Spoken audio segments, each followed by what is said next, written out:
Chào đón tất cả tình cảm của quý vị. Vâng, xin trân trọng kính mời tân gia chủ của chúng ta.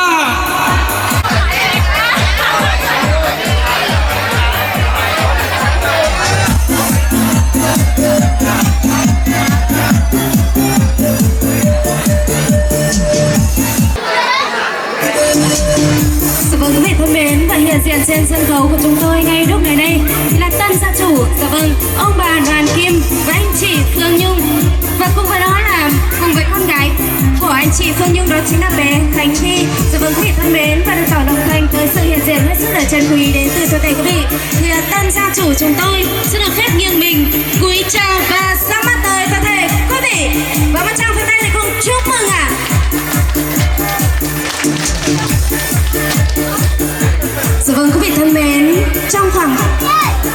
ngày vui như ngày lễ, ngày Tết thì được diễn ra hàng năm, hàng tháng. Còn đối với ngôi nhà của chúng ta thì chỉ có một lần duy nhất mà thôi quý vị ơi. Bởi ngôi nhà là để che nắng, che mưa, che chở cho cả một mái ấm gia đình. Sau những giờ phút đau động vất vả trong cuộc sống thì mới tạo dựng được một ngôi nhà khang trang. Có thể nói là nhiều người mơ ước có được một ngôi nhà như này. Với niềm vui, niềm hạnh phúc nó lại được nhân lên rất nhiều khi được sự hiện diện đến từ toàn thể quý vị con khách quý trong buổi sớm trưa ngày hôm nay. Dạ vâng quý vị thân mến, hôm nay ngày thật đẹp, tháng thật lành thì hiện tại gia đình chúng tôi cũng đã chọn ngày hôm nay là ngày mừng ngôi nhà mới. Dạ vâng quý vị thân mến, và ngay giờ phút này thì cho phép tham hàng không được rông dài thêm nữa.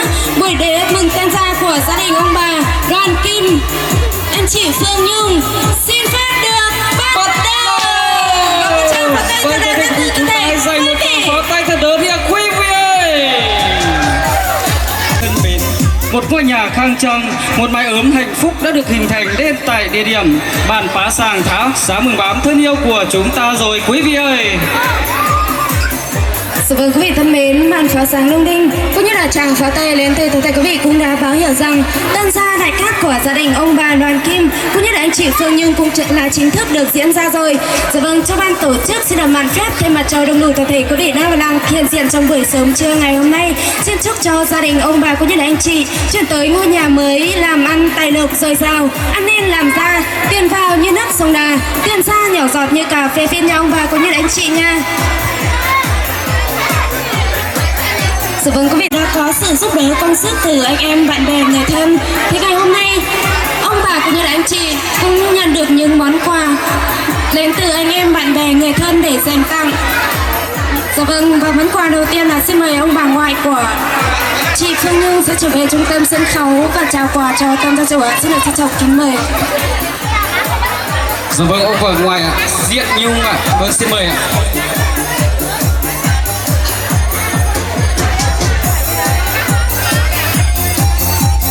Vâng quý vị thân mến, một món quà nhỏ nhưng bày tỏ tấm lòng son. Quà này là dành tặng cho ai con? Để dành tặng cho sự nỗ lực không ngừng nghỉ.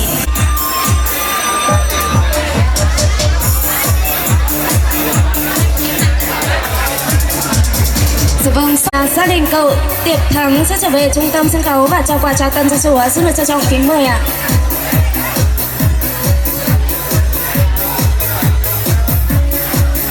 Dạ vâng, xin được trân trọng kính mời gia đình em Chiên Khoa.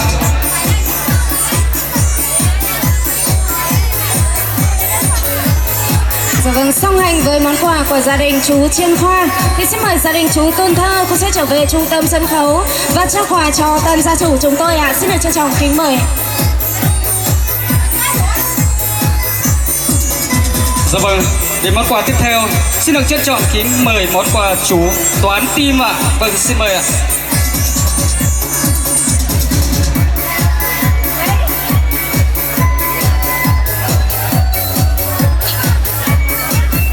Dạ vâng, xin mời đại gia đình chúng ta sẽ nở những nụ cười thật tươi để đón nhận những tình cảm cũng như là món quà đến từ anh em bạn bè người thân của mình ạ. Dạ vâng, toàn thể quý vị chúng ta hãy dành một tràng pháo tay thật lớn để chúc mừng tân gia chủ của chúng ta đi nào quý vị ơi. Dạ vâng quý vị thân mến, và liên tục những món quà thì xin mời gia đình anh Văn Hiền cũng sẽ trở về trung tâm sân khấu. Xin được trân trọng kính mời ạ. Và tiếp trung tâm sân khấu và trao quà cho tân gia chủ ạ.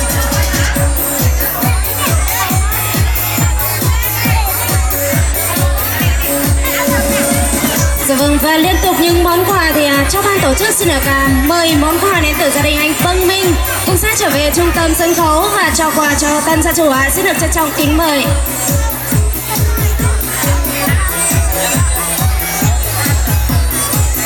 Trung tâm sân khấu để cùng nhau chiêm ngưỡng, cùng nhau thưởng thức những phần quà đến từ đại gia đình chúng tôi trong buổi sống trưa ngày hôm nay ạ.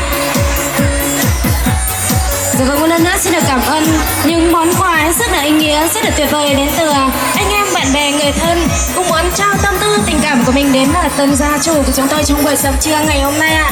Dạ vâng quý vị thân mến, và ngay giờ phút này đây thì ban tổ chức chúng tôi sẽ có đôi lời phát biểu bằng tiếng Thái để gửi lời cảm ơn tới toàn thể quý vị đã hiện diện trong buổi sớm trưa ngày hôm nay ạ.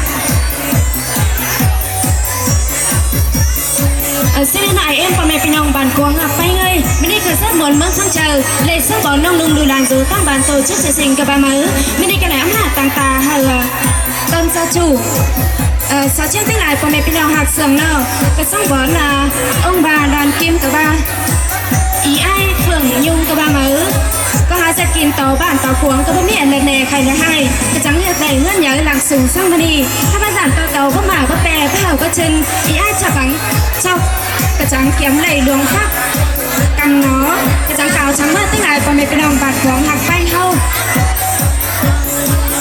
mình đi cái này tức lại còn mấy cái đồng bạt cuống hạt bay hâu mong muốn nằm trước sườn mình đi cái mà mới tăng lầy tăng ly tăng men tăng mi cái đắng mi hoặc cây bà mi hàng bà sòng cắt lầy ăn đi là lớp công sú các bạn thân nhân cái thân đẹp kẹp đà cái điều thiểu nơi thôi các bạn mới từ mi quang hở hàn nên thôi để phát tức lại còn mấy cái đồng bạt cuống hạt bay hâu cho hỏi tức lại còn mấy cái đồng hâu và gạo hàn mảnh dân xiềng sang bờ sờ sang nhợt lăng cha nhường thầu nhường buồn đi những miền này bắt chờ không nuống chứ là tất cả của mẹ pin đồng đâu ông mắt bị mở và gạo hàn khăn mảnh lăng cha hậu cảnh khác là mắt cười hơi sao bị mẹ đây nó mẹ pin đồng ơi không có mẹ pin đồng đâu xiềng xào biết đâu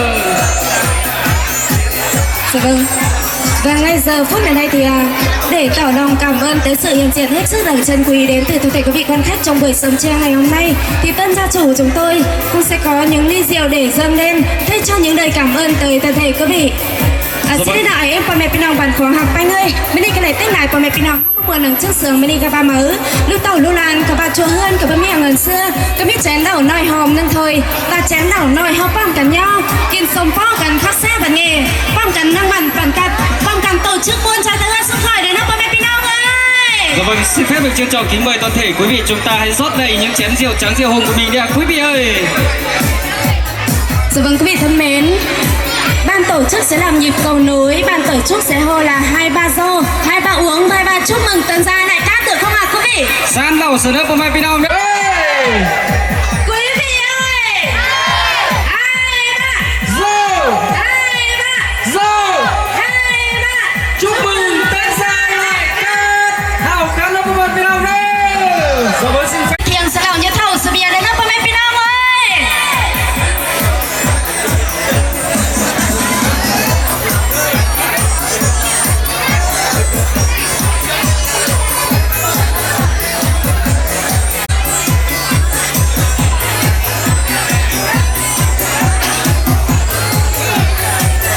Dạ vâng, kính thưa toàn thể quý vị khách quý thân mến, cho phép MC Tuấn xin câu hỏi tân gia chủ của chúng ta một chút ạ.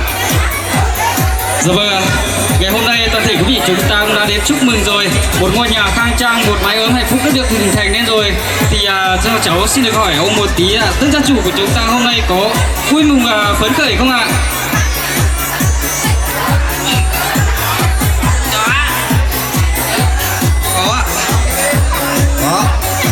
Muôn hình về con mẹ pin đâu ấy, tân gia chủ ông đi muôn hình. Dạ vâng, hở tân gia chủ ha, xe còn nữa, xe gần vào này còn nữa, lại vào. Con mẹ pin đâu không? Con cần tống ư sướng nhớ đâu con mẹ pin đâu ơi. Dạ vâng, đội văn nghệ đó, hãy lên trung tâm sân khấu đã. Lẩu mới sao tân gia chủ ơi, nó chủ nhạc này đi em ơi, hết cớ đấy. Gia đình chúng ta chuẩn bị bắt đầu nha, lên nào cả nhà mình ơi. Lên xe đâu, lẩu xe đâu, hãy đâu, xe đi đâu, hãy đi xe đi, dậy đây nào, Xe mét cơ là muốn mét cơ là còn mét cơ xe hở khẩu hay không? lẩu sao tân gia chủ em ơi, phải đi xe cả đâu, xe hở luôn đó chẳng nhớ xong ta lên đó. xe đâu, dậy đâu, xe đi đâu, dậy đi đâu, Vâng, rất là tuyệt vời đúng không quý vị? Ban gia chủ của chúng ta cũng đã lan tỏa lắc cây mông này, lắc cây yêu nào, lắc cây mông nào,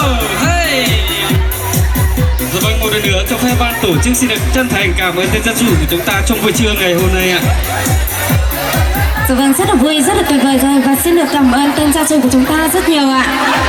Và ngay giờ phút ở đây là xin mời tân gia chủ chúng ta sẽ xuống từng bàn tiền rượu để cùng nhau hàn huyên tâm sự cũng như là chúc mừng tân gia lại cát ạ. Dạ vâng, xin được trân trọng kính mời gia đình ạ.